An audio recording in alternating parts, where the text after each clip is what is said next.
अलैकुम वरहमतुल्लाहि वबरकातुहू। आज आप लोगों से मिलकर बड़ी खुशी हो रही है कि रमज़ान मुबारक में आप सब रोज़दार हैं, रोज़े से हैं, फिर भी हमारी दावत पर आप शरीक रहे, इसके लिए मैं आप सबका शुक्रगुज़ार हूँ।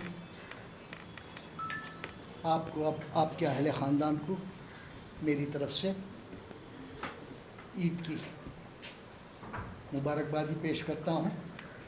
साथ ही साथ आलम के मुसलमानों को भी ईद की मुबारकबादी पेश करता हूँ।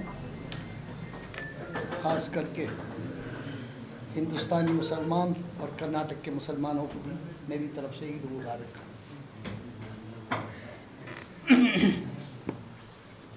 अभी जनाब उबैदुल्लाह शरीफ साहब ने बहुत सारी चीज़ें बताई हैं, उसके बाद मुझे बोलने का कोई ज़्यादा मेरे पास कोई मवाद नहीं है, लेकिन मैं सिर्फ इतना कहना चाहता हूँ कि जितनी भी धांधलियाँ हज वक्फ बोर्ड में हो रही हैं उसकी जांच होनी चाहिए। पिछले 2 चेयरमैन जो आए यहाँ, 2 चेयरमैनों के बीच में जितने भी कार्रवाई हुई है, जितने भी वहाँ धांधलियाँ हुई हैं, वो सबकी इंक्वायरी होना चाहिए और कौन उसमें कसूरवार है उसको जो है ना सज़ा मिलनी चाहिए। जहाँ तक मुझे मालूम है कि कुछ करप्ट ऑफिसर्स भी जो है ना इनके साथ, पॉलिटिशियंस के साथ मिल गए हैं और उन ऑफिसर्स की वजह ही जो है ना हमारे वक्फ बोर्ड का नुकसान हो रहा है। ये वक्फ बोर्ड का नहीं बल्कि मुसलमानों का नुकसान है। इनको वहाँ देखभाल के लिए रखा है, ना कि इनको लुटाने के लिए रखा है। ये आज लूट मार मचाए रखे हैं वहाँ। अनवर बादशाह साहब के ताल्लुक़ से आप पूछ रहे थे एक सवाल। अनवर बादशाह साहब की हैसियत ही क्या है? एक आदमी के लिए सारी सरकार खड़ी है, किस लिए? एक ही आदमी था जिसके लिए मिनिस्टर भी ये कह रहा है कि उन्हीं को होना है। क्यों होना है? इसके पीछे राज क्या है? ज़रा मिनिस्टर साहब खुले अल्फाज में बताए कि राज क्या है। और सारे मेंबर्स को लेके आप कहाँ चले गए उस दिन रात को, जब सीएम साहब ने आपको एक मशवरा दिया कि ऐसा नहीं ऐसा करेंगे, उसके बावजूद भी आपने प्रोटेस्ट किया और धमकी दी कि मैं रिज़ाइन भी कर दूँगा। तो रिज़ाइन कर दो, वक्फ बोर्ड का और मुसलमानों का भला तो हो जाएगा। रिज़ाइन करो, फिर ये धमकियाँ अपने पास रखो, काम करो। आपकी हैसियत एक कैबिनेट मिनिस्टर की हैसियत है आपकी।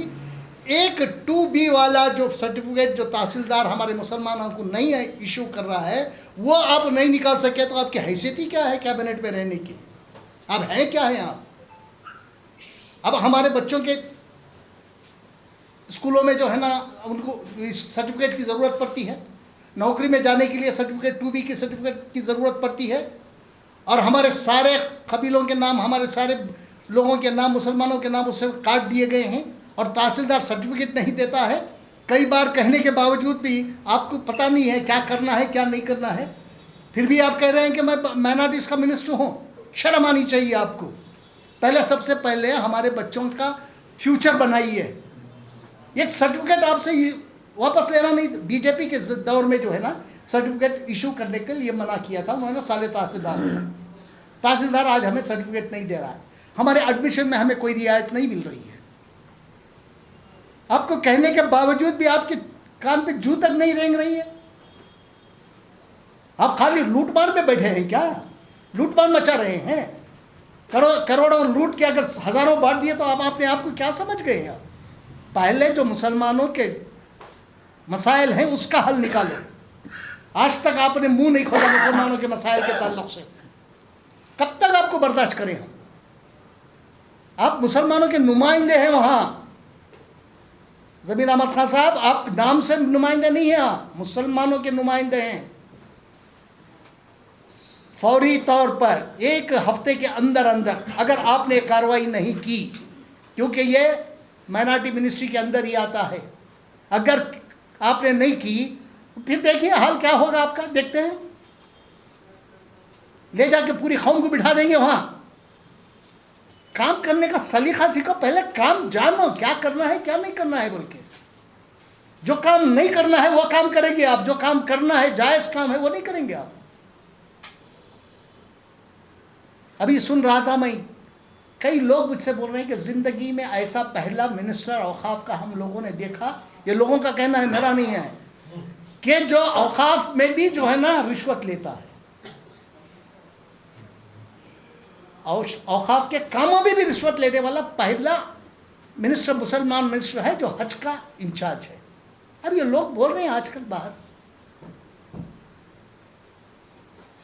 आपको सबसे पहले मसाइलों का हल निकालना है, मसलों की तरफ आपको देखना है सबसे पहले।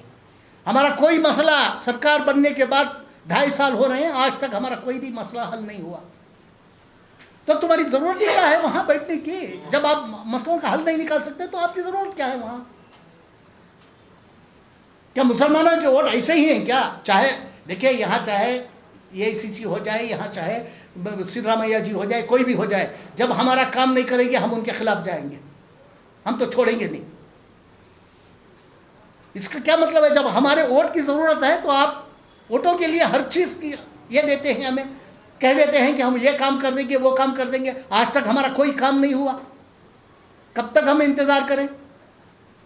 हमारे बच्चों के फ्यूचर का सवाल है, हमारे मसाजिदों का सवाल है ना। आज तक ना इसके ऊपर कोई भी मुसलमानों के मसाइल पे काम किया। 5-5 साल हो गए हमारे बच्चे जेलों में हैं और आप मज़े लूट रहे हैं।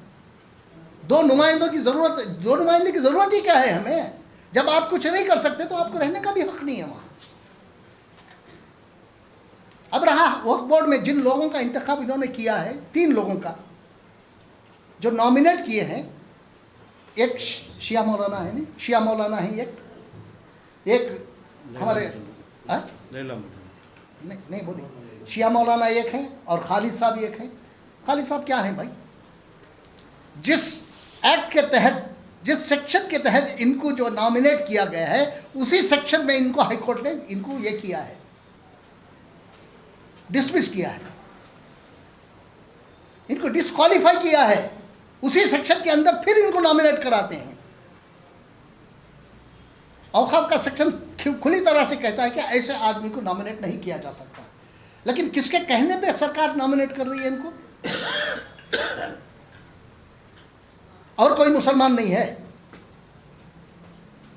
जो डिस्क्वालीफाई हुआ है, उस डिस्क्वालीफाइड पर्सन को क्यों नॉमिनेट करेगी दोबारा? यह बदनामी सरकार की होगी। अगर कोई कोर्ट में जाके सवाल करेगा तो सरकार की बड़ी बदनामी होगी। एक और मौलाना को, जिसे मैंने एक नाम भी दिया है उनको,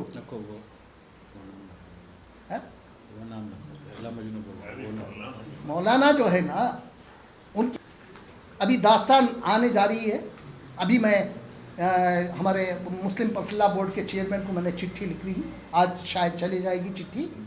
उसमें हमने डिमांड किया है कि फौरी तौर पर जो मौलाना हमारे कर्नाटक के वक्फ बोर्ड में उनको नॉमिनेट किए हैं, उनको फौरी तौर पर मुस्लिम पर्सनल बोर्ड की रुकनियत से उनको खारिज करो, हटाओ फौरी तौर पर। अगर नहीं हटाने की सूरत में हम जो है ना उस मौलाना के खिलाफ पूरी तरह से एहतजाज करेंगे और उस मौलाना की दास्तान सुनाएंगे। अभी रमज़ान है इसलिए हम खामोश हैं। रमज़ान के बाद मौलाना का असली नाम बोलो। मौलाना का असली नाम है ना, सबको मालूम है।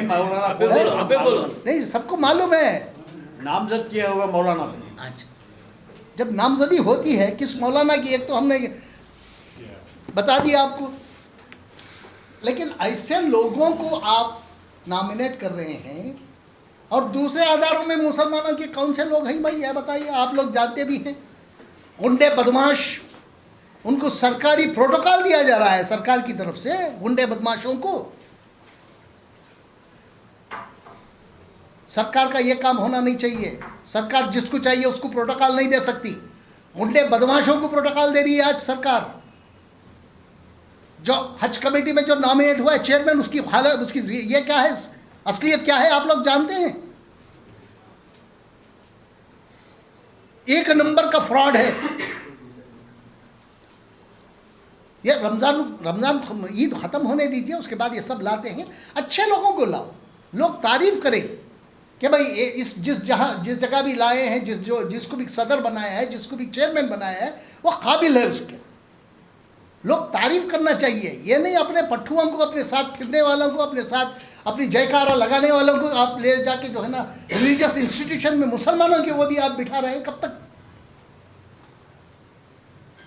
रहा मामला जैसे कि हमारे इन्होंने कहा, उबैदुल्ला शरीफ साहब ने कहा कि जो चित्रदुर्गा का मामला है, देखिए आप, मैंने नसीर अहमद साहब खुल कर कहा, नसीर अहमद साहब का मेरे पास 2-3 मरतबा फ़ोन आया, मैंने उनसे खुल कर कहा देखिए आप इलेक्शन करा लीजिए, आप किसी को भी चेयरमैन बनाइएगा, ये मेरा कोई ये नहीं है, आप करिएगा, लेकिन 15 तारीख से पहले सर्वे नंबर 24, 25, 23, 24, 25, सर्वे नंबर 11 और सर्वे नंबर 14 का ये कराइए, सर्वे कराइए। उसके बाद आप किसी को भी बना लीजिए, हमारा मतलब नहीं है। मैंने खुल के कहा उनको, उन्होंने मुझे एक मैसेज भी भेजा, ये 13 तारीख का मैसेज था। 13 तारीख को नसीर साहब एक मैसेज भेज रहे हैं, उसमें वो कह रहे हैं कि हमने मिनिस्टर से बात कर ली है, मिनिस्टर्स को इंस्ट्रक्शंस दे दिए हैं, चीफ सेक्रेटरी रेवेन्यू सेक्रेटरी को इंस्ट्रक्शन दे चुका है, वो फौरी तौर पर सर्वे कराएंगे। ये मैसेज मेरे पास है उनका, ये 13 तारीख का मैसेज है। Instruction have already been issued by the chief secretary to survey the same land, जो हमने डिमांड की थी उसके, लेकिन आज तक सर्वे नहीं हुआ। नसीर अहमद साहब, आप क्या बताना चाहते हैं? जब आपने मिनिस्टर ने इंस्ट्रक्शंस दे दिए तो मिनिस्टर का इंस्ट्रक्शन कैरी क्यों नहीं हुई अब तक? तो इसका यह मतलब हुआ कि आप बहुत कमजोर हैं। ऑफिसर जब आपके इंस्ट्रक्शंस नहीं ले रहे हैं तो इसका यह मतलब हुआ कि ऑफिसर्स आपसे ज्यादा ताकतवर हैं, आपको काम लेना नहीं आता, सरकार चला रहे हैं, आपको काम लेना नहीं आता। किसी भी ऑफिसर की इतनी हिम्मत कि मिनिस्टर के इंस्ट्रक्शन को ये करे, इग्नोर करे। ये 13 तारीख का है, आज कितने तारीख हो गए भाई? 25। क्यों नहीं हुआ? 15 तारीख से पहले की बात हुई थी, 25 तारीख हो गए, खामोश क्यों हैं आप?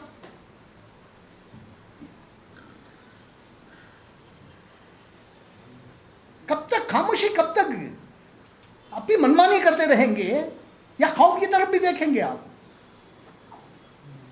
हम खुद गए, मैं और उबैदुल्ला शरीफ साहब, चित्रदुर्ग जाके हमने देखा, वहाँ जो है ना आधा एकड़ भी हमारी ज़मीन नहीं है, 6 एकड़ ज़मीन हुई है। हम तो मांग क्या कर रहे हैं? हमारी ज़मीन कहाँ है? हमने आइडेंटिफाई करके दो।